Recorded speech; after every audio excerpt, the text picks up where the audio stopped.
Hi everyone, and welcome to this week's Global Intelligence Update. And as always, we've got a great guest with us. So let me introduce you guys to Neerja Singh.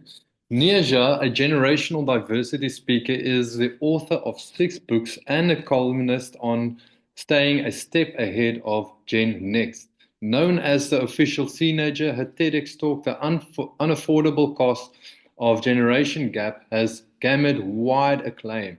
A trained educationist, media professionalist, and certified virtual presenter, Neerja is also an Oxford University Press trainer, addressing multiple companies, educational institutions, and armed forces organizations on working with Gen Z. Currently training to be a generational coach, she is a University Gold Medalist in philosophy, the Global Speaking Federation current Vice President, and brand ambassador for the Seenager Queen Pageant. Welcome, Neerja. The floor is all yours. Thank Looking you. forward to it. Thank you very much, Chris. This is such a sensitive subject, generational diversity. For the longest time, we only spoke of ethnic, socioeconomic, gender, but of late, generational has taken center stage because a lot of people today say and feel that it is perhaps the most relevant diversity today because the generations have become almost like very different cultures. And because of the politics, because of the struggle about language, about power, about a certain amount of resentment also about the state of affairs, let's say the climate, for instance, a lot of conversation is happening, not happening, needs to happen. This is a gray, sensitive area right now. There is a real danger of generalizing, and you don't want to do that because it's not strictly true that all Gen Z are a particular template or, or, or all boomers like me are a particular template. There are differences. And the fascinating thing about generations is that in addition to all of us human beings, there is a generation V, which is the virtual generation. And that generation is hard to differentiate. All of us become very similar when we are online. It will probably be hard for you to tell that this is Chris online, or this is Neerja online, or this is Mike Hancock online. So there is a generational way, the virtual world. However, for today's webinar, let's try and get a sense of the context, the canvas, the landscape that we are trying to make sense of. And I promise you, it's a constant effort to make sense of what is going on because a lot is happening all the time. Attitudes towards work, attitude towards the world, attitudes towards personal values. There is such a range, a wide range. So let's begin by just spelling out what our topic is today. And to do that, I am going to share some slides I've put together for all of you. Bear with me one moment. Okay. The topic today is Gen Z and company, and talking about reaping rewards of this intergenerational workplace revolution. I put an S there to say that there is a resolution possible because a lot of people today, bosses, mentors, parents, coaches, guides, teachers, they are really confused. They are a bit on the back foot because they find it difficult to make sense of what the younger people in their charge want from work and from life. So we are trying to start with this presumption that this is a place of opportunity, this is a place of growth, this is a place of mutual understanding and collaboration, and we can together, all the generations, together come to a middle ground and move forward from there rather than sticking to our posts and, well, batting away at each other. So Here is an article, a very recent article. This was on the 26th of January in the Economic Times, and it says clearly conflict of generations and bridging generational gap in the workforce. And I'll shortly explain to you where this is coming from. You would have noticed it yourselves in the life that you live, the work that you do, all the socio dynamics that you negotiate, that there is a real and present sense of, I wouldn't go so far as to call it a disconnect, but some form of some degree of dissonance, because the expectations are very different today. And there are reasons. Those reasons are, okay, I'm trying to move my slide, and yes, those reasons are technology has come up. Um, there are demographic changes around the world, and it results in these real phenomena that you read and hear about today, perhaps experience also, which essentially have to do with what is clubbed under no-show work trends. And what are these no-show work trends? Have you heard of career catfishing, office ghosting, or hybrid hierarchies? That the senior you are, well, the more privileges you have, even in the hybrid world, there's a hierarchy in terms of work-life balance. There is something called revenge quitting. Ever heard of that? These are real new phenomena that Gen Z is giving shape to. Now, what is Gen Z? Who are Gen Z? They are the generation that were born in 1995 upwards until 2010. Some people put it to 2012. There is no clear-cut demarcation, but by and large, this is an acceptable generational, let's say, range for this Gen Z, what we call Gen Z. Now, Gen Z is also the first generation to do a lot of online griping. They put their online gripes on out there for the world to see. Boundary setting shift. Quite clear about setting boundaries, and the entire idea is to wrest power back from the, well, the older generation or the bosses or the seniors who they are accountable to. They want to have a certain sense of autonomy because this generation has been brought up with a sense of agency. No generation before has ever had this sense of agency that Gen Z has today. They are a special generation. Of course, there's no knowing what Gen Alpha is going to come up like, but right now it is Gen Z that is actually, I would call them, quote, greatest of all generations, all of them, for the reasons that they are placed in a world where they have a very strong stream of information. They have it there on their fingertips. They know things as they are happening, very different from what it was like for my generation, perhaps. I'm a boomer. After that, I'll give you a quickly, in just a moment, what the generations look like in terms of their birth years. Now, the reason that catfishing is happening, the reason that the boundary setting is happening, the reason that shift shock is happening. What is shift shock? Some companies, corporates in particular, are a little nervous around Gen Z these days because Gen Z are their future leaders. Gen Z are the available young, potent talent. And yet the corporates find themselves a little bit nervous. So some of them, when they, let's say, post a certain job online, and that job has sometimes already been filled, or they're testing the waters, or somebody has simply forgotten to take it off the line. And or that job portrays the role a particular way. And when a new joinee comes from Gen Z, they get a shock because it is very different from what they expected. So shift shock. These are terms, these are catchphrases that describe what is really happening in the world of work today.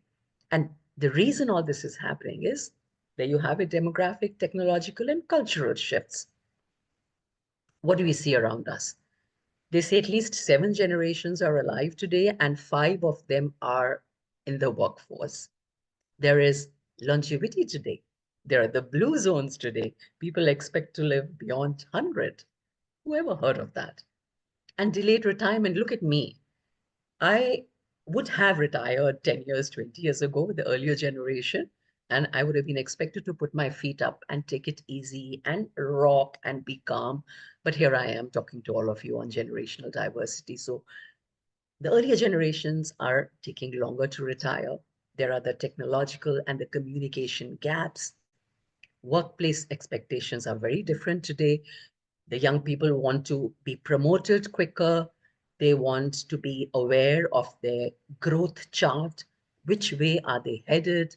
They want opportunities for personal development. They do want a work-life balance. They want to live. They don't want to be hammering away like their parents did or their grandparents did in a 9 to 5 job. They don't want to be, well, within quotes, loyal, perhaps stuck with a certain company. They want options, they want choices, they want to grow. These are the changing expectations. And then on top of that, we have the gig economy. So it is possible today to have multiple sources of income. It is possible today to be a scuba diver instructor at the same time as a corporate boss. It is possible. People are doing it. And this makes it crucial that the all the multi-generations that are together occupying the office space, that they be able to communicate with each other and go about learning together, growing together, and profiteering together. It makes business sense today.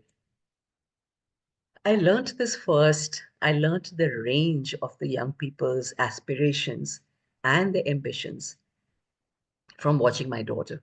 She was a graduate of the National Law School of India, University, Bangalore. She was an activist. You see there on the screen, the police taking her away. She was there fighting for a cause. Activism is another thing which Gen Z likes to take up, and they get younger and younger, the protesters on the road. It's shocking sometimes to see how young they are. They could be 12 and 13 with banners demanding that the parliaments take back their policies. It's completely unimaginable. For my generation, it just wasn't. It was only the older people, a certain template of people who protested, but it's very different today. So you see there, this child of mine, well, she was a boxing champion, a state champion, phenomenal dancer, and you'll find very many young people today who are multi-talented and multi-aspirational as well.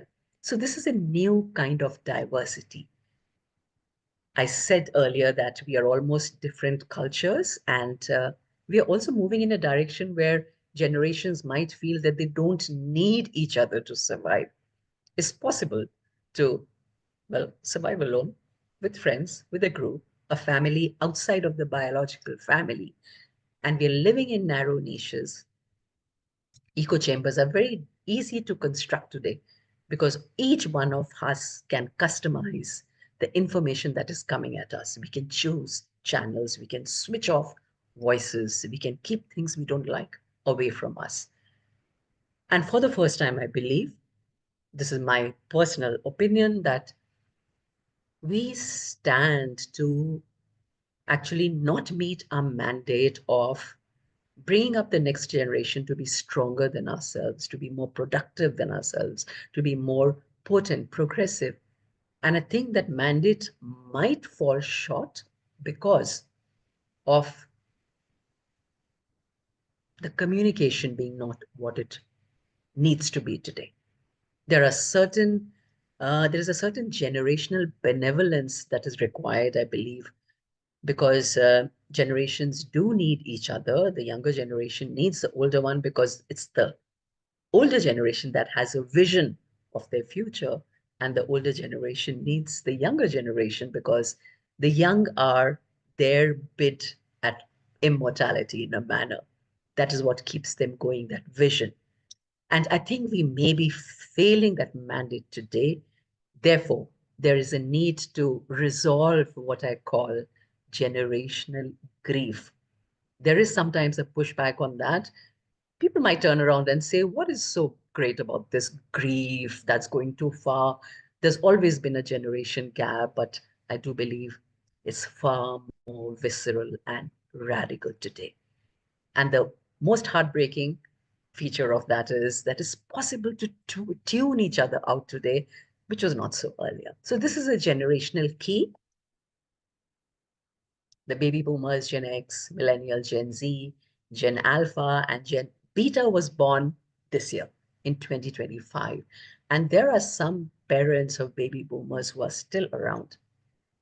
There are actually 6 to 7 generations alive today. So you can put yourself where you belong. And what is interesting is the worldviews have changed so much. For my generation, we did what our parents did, usually, mostly. It was all based on rituals, and the work was done with the muscles and post-figurative society. Margaret Mead, the philosopher, the psychologist, coined these 3 terms. Post-figurative means that you did what your parents did, what your seniors did. From ritual, from muscle, we came to reason, because now Renaissance happened. Science became supreme. Everything had to have a proof, a logic. We didn't believe something that couldn't be proved through the scientific method. And machines, the printing press came up, the wheel was invented, a lot of other machines were invented, and we became a co-figurative society, which meant that the generations worked together and figured things out. So from ritual to reason, and where are we today? We are relative. There is no black and white. There is no precise truth, no precise belief. We can all pick our beliefs. We can all pick and choose. And we are working not with the muscle, not with the machine, but with our minds. And we have become a prefigurative society in which very often the older generation listens to the younger one. That is essentially the difference. And part of the anxiety that a lot of young people feel is because everything is relative. There is no certainty, there is no anchor, there is no core, there is no center of gravity to stand upon and say, this is certain, this cannot change, this does not change. There is a center of gravity and it will never change. That fact will not change. Today, we can all have our own truths. We all have our own tribes. We all have this view. It is impolite. It is not considered right to tell somebody, no, you're wrong. No, that's your truth. This is my truth. This is Chris's truth. This is the truth for anybody. That essentially is the difference today. And anytime we are looking at generations, if we are able to keep this in mind, that the worldview today is relative, is post-figurative, sorry, prefigurative, that will explain a lot of things to us. And then it's easier to communicate each other because we know where all of us are coming from. So now quickly, who and what is Gen Z? You see it there? Polycrisis, climate, wars, conflicts, leaders who are not exactly exemplary, moral issues, a lot of things happening there, ethics, an issue with technology, runaway AI. So all these other polycrises going on. They experience FOMO. So FOMO is different from FOMO. FOMO is fear of missing out. This is fear of messing up. There's a real fear amongst the younger people today of messing up. They don't want to be messing up. Mental health issues are constant. And of course, there is the what we call doom scrolling. So tragedy after tragedy after tragedy, they have access to age inappropriate information sometimes. And it's also seeing polarized adults. And it's not unusual for young people today to say, oh, they expect the worst to happen. So what used to be once that rainbow that you want to grow up and you would say, what am I going to do when I grow up? There's nothing of that nature anymore because a lot of growing up is happening too soon, a lot of information, an avalanche, like a train wreck, like a waterfall on their little heads. So they know a lot more than they are actually ready for. Despite that, today Gen Z is reshaping consumer and employee trends. And you'll see that they interact with the world very differently. They're calling out big businesses. They're demanding that they exemplify or they obey or they do certain social impact work, social impact projects. In fact, it's the younger people, some of them, many of them, enough of them, who are becoming social impact revolutionaries. They are the ones taking control, wresting control, because there is a sense that nobody's in control. And they're already impacting decisions like ESG, environment, social governance issues, digital transformation, and CEO succession plans. So this is the effect that Gen Z has today. This against a background of the stories that we have told them, that we have sold them. And it's important to be aware of this. So we know where to begin, what to say, and how to be what the younger generations need us to be. Very often, I'm told, I talk on generational diversity, and I hear people say, you're always saying that the younger generation needs empathy, that they are the ones who need support. How about what they owe to the older generation? I'll come to that. That is part of the social contract. But remember that the earlier generations are in a position of strength and control today. Therefore, the onus is on them to step up and understand what is the world these young people are growing up in. What does it consist of? What does it look like? What are the kind of pressures it's putting on the young workforce? Now, the stories that they are sold, we are telling them, parents are telling them, the older people are telling them anything is possible. The literature, the airwaves around us, it is full of these stories. However, is it true? No, it's not. Instant gratification, all this doesn't equal achievement. Anything is not possible. It's incorrect to say anything is possible. That's not true. Try it. Then this fairy tale that everyone wins. Everyone does not win in reality. They're both winners and losers. So when you're bringing up a generation to grow up on trophies, participation trophies, also ran trophies, because you want to stoke their self-esteem, that is not serving them well when real life kicks in. Real life kicks in sooner or later, and it's not pleasant many a times. That is how it is.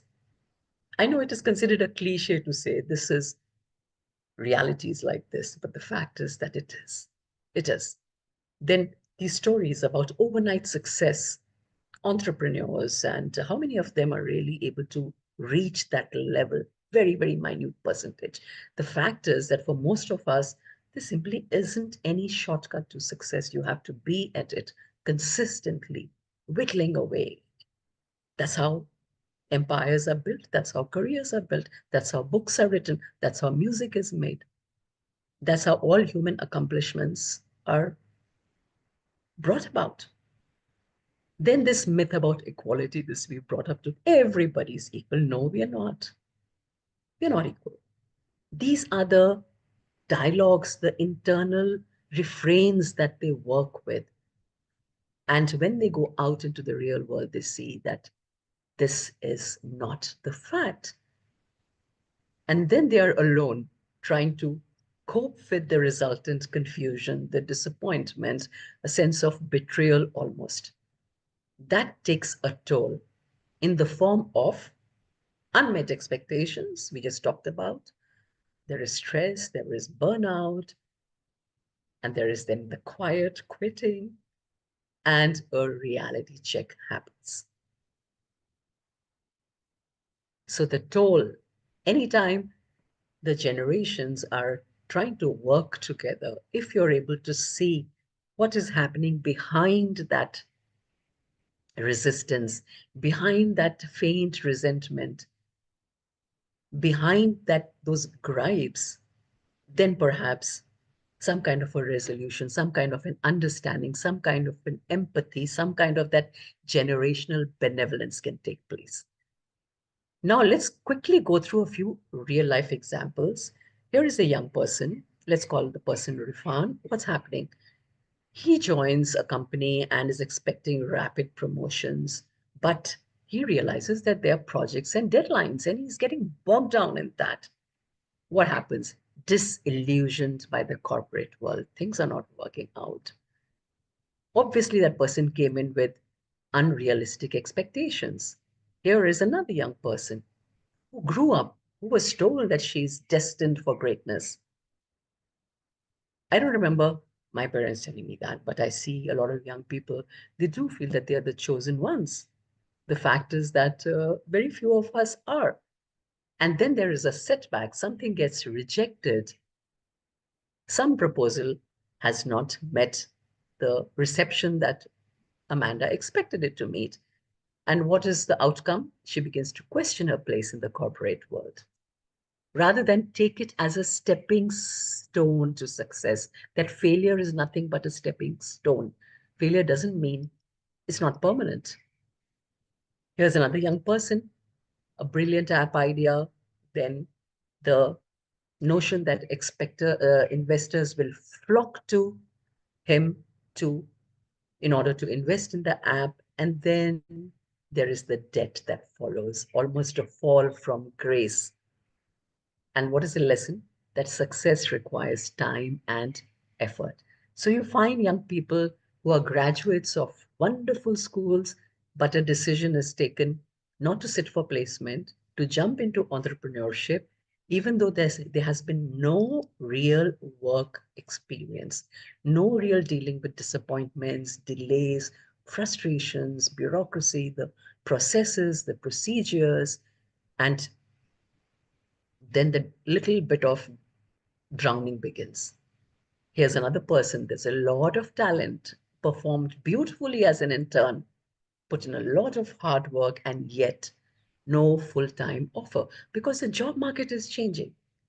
There are a lot of jobs being taken over by AI, and it's going to happen more and more, not in sync with the reality, which leads to a lot of frustration and burnout. Here's another person. You join work and you feel a promotion is due to you and the promotion is not happening, but you don't want to put in the years of effort that is required because there are other alternatives that are blinking at you. And what is the outcome? Crushing disappointment. So you'll have a lot of young people today moving from one gig to another, or switching jobs, or trying out different areas before they settle down. It works for some, it doesn't work for some. Unequal access to resources. This is a fact. This is a reality. Everybody does not have equal access to resources. You need money, you need access to internet. There are some physical limitations. Everybody does not start at the same place. That's a myth. And then people who have not had that privilege, they spend time making up for that lag. And then it ought not to lead to this feeling that you're a failure. No, you're not. You're unique. You are positioned in a situation that nobody else is, and you make the most of it. You accept a certain level of acceptance that is missing. Here's another example. Here's a young lady, wonderful, fantastic performer. There has been feedback, but that self-confidence, I know what I'm doing, and doesn't pay attention to the feedback. And what happens? In the process, she's missed out on valuable inputs. And that leads to, obviously, disappointment and the anxious generation. I'd highly recommend that you get a copy of this book and read through. The anxious generation, how the great rewiring of childhood is causing an epidemic of mental illness. Look at the irony. You're overprotected offline, but underprotected online. Today, if a parent were to say that my child is home, it would be only half truth, because the child is really not alone at home. They are possibly on the digital highways. And there's no knowing where those digital highways are taking them. So there are these differing realities, different dimensions that we are living in. It makes it very difficult to say with any kind of certainty exactly what your location is. You look at any young person, even the older people like me, half of us are online, half of us are in the physical world. And even now, when I'm talking to you, it's hard to say whether it's your entire being that's present, or whether some of you is somewhere else. It happens all the time. So there are these multiple dimensions that we are living in today, almost like shapeshifters. And the younger you are, the smarter you are, the more instinctive you are with the technology, and the more you're able to go in different directions. So this whole thing about talking of protection, talking of their safety, but all of it offline, not enough online. It is happening now slowly, this greater awareness, but there has been that gray area of confusion where a lot has perhaps happened beyond the adults' awareness and consideration. New phenomena today, the eco-anxiety disorder. My daughter suffered from that. She would get anxious. I've seen her sit and cry about the state of the world. I didn't cry when I was that age. To me, the state of the world was a distant affair. It wasn't that close. But to the young people, many of them, it feels very immediate. There's a sense of urgency that they experience. And then there is panic about, where do we go? I remember my daughter would tell me, we need to leave the cities. We need to go into the mountains. We need to dig a trench. There's the climate is going to go haywire. We have no way of controlling the how hot is going to get, or how wet is going to get, or the how cold, all of that. So this sense of loss of control, it leads to this, and this disorder has now been cataloged. It has been classified. It's been put down in your manuals of mental health. Fear of environmental doom, climate anxiety. It says, although not a diagnosable condition, but it has been listed down now. There are clear-cut symptoms and solutions. Solutions in the sense, palliative solutions. In addition to that, we have social media and morality. Confusion again. What is morality, and how come this particular show that is not appropriate for a certain age? TVMA. MA stands for mature audience.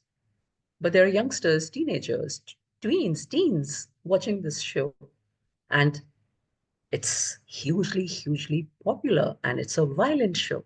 There's a lot of inappropriate material, a lot of images which are not, well, safe for young people, not age appropriate. And yet this is growing in popularity. So this is the environment that the younger generation is growing up in. Well, eye disorder, World Wide Web, whatever, wherever, whenever, that's another translation of www. All of us are more or less affected. Like I said, we don't know where we all are, in what dimension at any given point. And it's important, we're not sitting on judgment. That is the reality. That's the way we are headed. You cannot keep progress back. You cannot keep technology back. You cannot hold people back. But you can be more aware. You can address these. You can acknowledge these gaps rather than brush them under the carpet or deny them totally. All of this has led to between the generations, a divide between trust deficit on one hand and empathy deficit on the other. This is a photograph, it's there online. That's Hillary Clinton during her elections fundraising. There's a fundraising happening here. There's a talk going on. And this young person happens to slip into that meeting and she opens this little banner. We have to bring them to heel. Whose words are these? These were Hillary Clinton's words. And in the context of young Black children, she was talking about incarceration, the prisons, and how they need to be brought to heel. Very harsh words. And they were picked up on not by the adults around her, who perhaps could have given some feedback. These were picked up on by this young person there. So where is the trust deficit and where is the empathy deficit? It's quite clear in which corner do you find lack of trust and in which corner do you find lack of empathy. The fact is that the younger generation find it more and more difficult to trust the older. And therefore, we have the youth mental health crisis today. There are some statistics on the screen.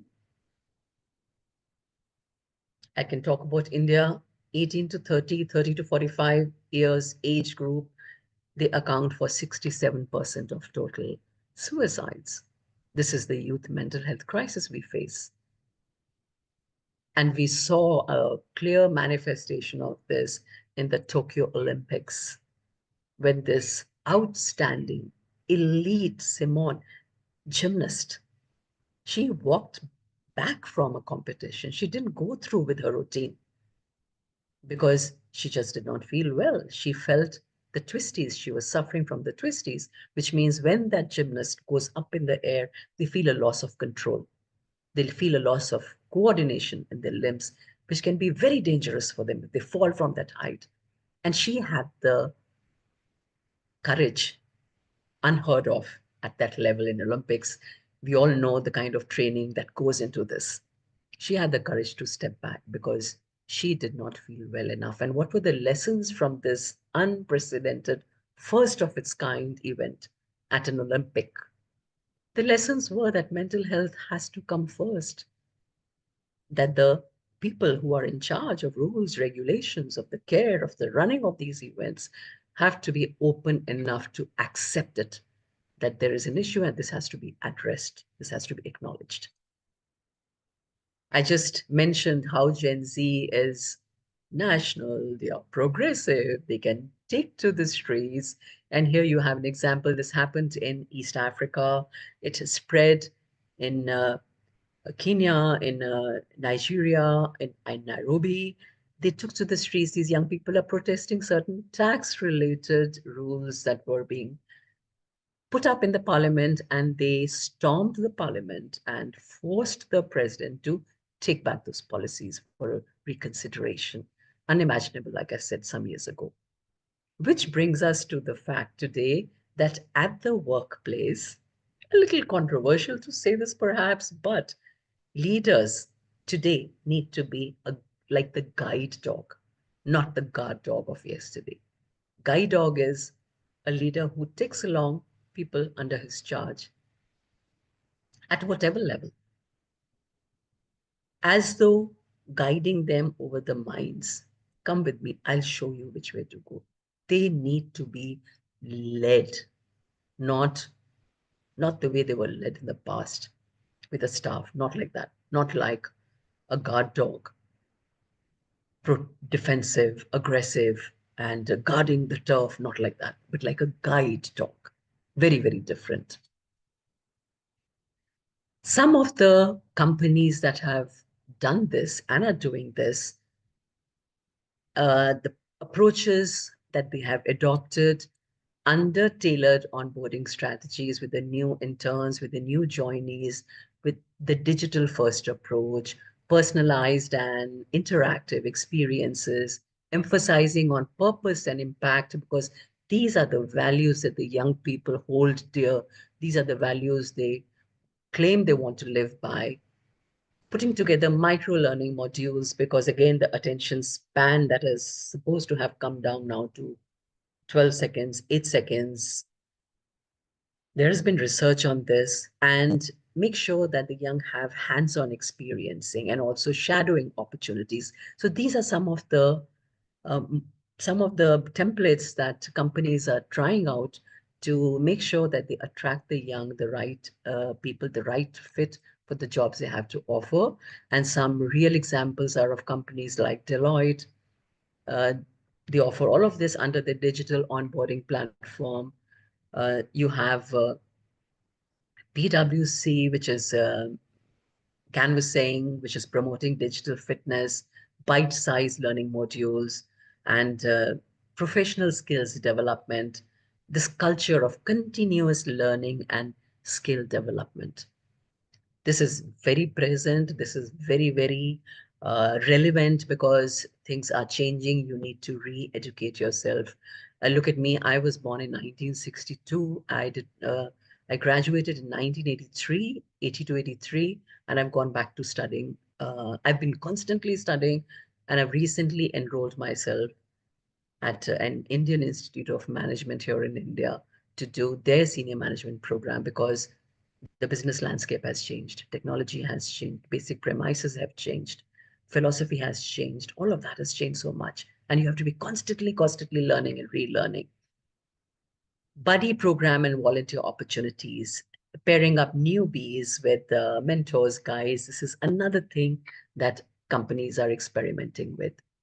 Hindustan uh, Hindustan Unilever Limited, customized learning paths, workplace flexibility, and Reliance, these are Indian companies. Reliance is an Indian company. It offers family-friendly policies, generational awareness training. Because today, there is ageism also, and ageism can be with the older, can be with the younger people. It doesn't necessarily mean that ageism is only about the older people. It cuts across all ages. So an awareness, this is very important, and they're offering this. Marriott is offering generational leadership development programs. There is entrepreneurship programs and generational workplace wellness by Wipro. This is to just share that all this is happening in the workplace. There is a growing recognition, a growing appreciation, and a growing acknowledgement of what needs to be done today. And we have to serve ourselves, do ourselves good by remembering and reminding all the generations that there is something called a social contract. And what all can figure under this? Well, for bosses, remember, to be heard is to be valued. We are not used to hearing. So speak as if you believe you're right, but listen as if you believe you are wrong. Or, well, if that is too radical for you, believe as if you could be wrong. You could be wrong. You could be wrong. It's no longer, I know best. I am the senior, I am the older person. No, you could be wrong. So remember your part. And to the young employees, your personal longing must adapt to your collective belonging. You have a personal longing, my way or the highway. You are an individual, you are special, you want it your way, but remember that your way, your independence is dependent on the collective around you. You are a part of the community. No man is an island. That's not how it happens. So keep reminding ourselves of the social contract, that we all are connected, that we all can progress, move forward only when we cooperate and collaborate and learn from each other, grow together. And this is possible because what do all the generations want? They all want appreciation. They all want acknowledgement. They all want adaptation. They all want these 6 E's. Every generation wants respect. Every generation wants to be uh, praised. They want to be acknowledged. We all want the same things. So as long as we remember that this is what we all want at work, it is easier to extend it to each other, to accommodate each other. Now, finally, win a prize. Win a prize. Here is going to be just a hi-fi, but you can also get my book and I will leave the details with Chris. But win a prize for guessing what may motivate a young person most today. When I ask this question, I get all kinds of replies. What will motivate a young person today? You could say money, an opportunity to shine, or an opportunity to follow their own dream. But believe it or not, for many of them, it is the opportunity to do a U-turn that motivates them. A lot of young people today are afraid that they cannot do a U-turn, they cannot come around, and they just want that opportunity. And we stand a real danger of losing young lives because they might feel that there is no way they can come back. They've gone too far in one direction. It's possible today because there are opportunities out there. It's possible today because they are taking certain decisions on their own, and that interaction between the older and the younger is not as strong as it used to be. So this can motivate them. This will motivate them as long as we can remind ourselves around the young people. And my girl didn't think she had an opportunity to do a U-turn. She died of suicide on 7th December 2021. I share it because this is a reality that is happening around us, and we need to be brave enough to acknowledge and to address it. So let's give the young a bravery born of bitter truths rather than a whitewash, and tell them not the kind of gotcha that we used to say, oh, I got you doing something stupid. No, I've got you, like that. Your gotcha needs to be like this. I've got you. I've got your back. I understand you. I hear you. I appreciate you.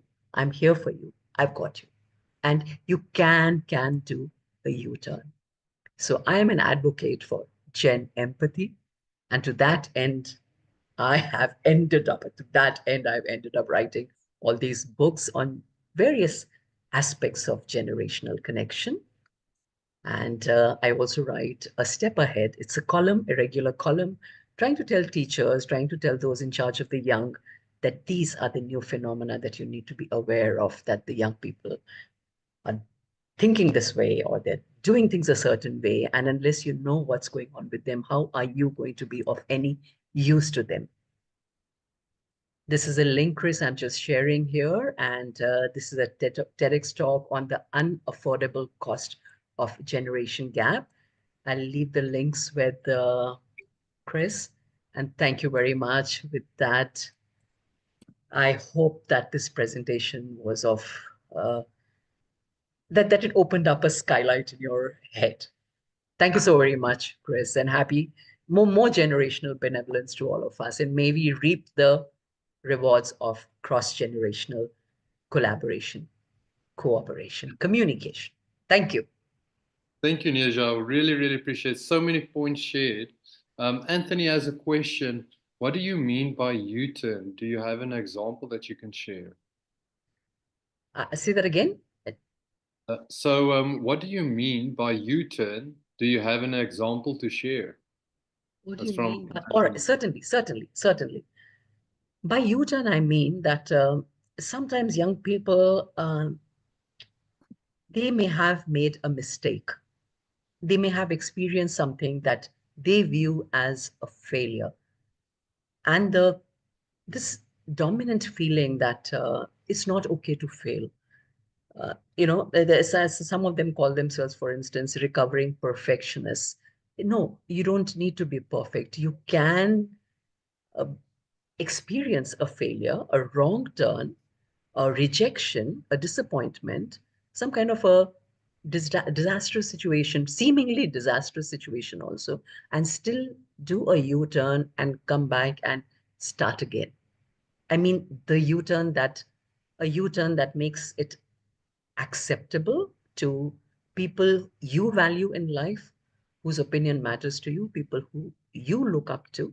So that fear of messing up, essentially a U-turn from there.